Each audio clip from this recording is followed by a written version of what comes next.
When I was much younger, I knew a girl whose only dream was to be a ballerina. She practiced every morning and every evening, stretching and leaping and flowing around the room like a river through a forest.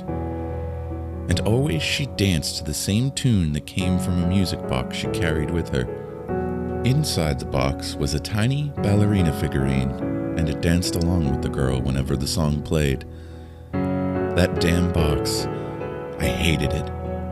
The way it seemed to always push her too hard. I would watch her some days when she came over to my house after school. The girl and I were neighbors and friends. I loved her with the secret, absolute love you give your first crush.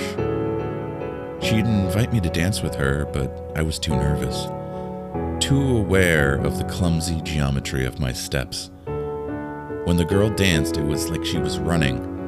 Whether she was chasing after something or being chased, I never did find out. When we were in high school, the girl danced in the auditorium. It was a talent contest, and she was perfect that night. The ebb and flow of her, the way her shadow swept the stage clean, it was a mad miracle.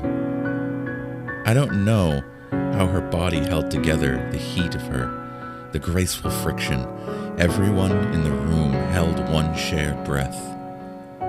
And then someone sped up her music, a practical joke at her expense. But for a while, somehow, she kept up with it. Faster and faster, wind lashing off the girl as she raced after the quickening song. For a moment, it seemed like she might even catch it. Then a stumble, a very human fall, and the spell was broken. People laughed to relieve the tension.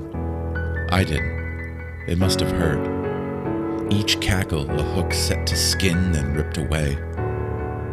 After that day, she was different. The girl became obsessed with perfection.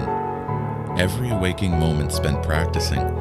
I saw her less and less, and every time I did, she was dancing, chasing the song from her music box again, or being chased. A human body can survive for 3 weeks without food. The girl made it 16 days. All of the dancing burned her away early.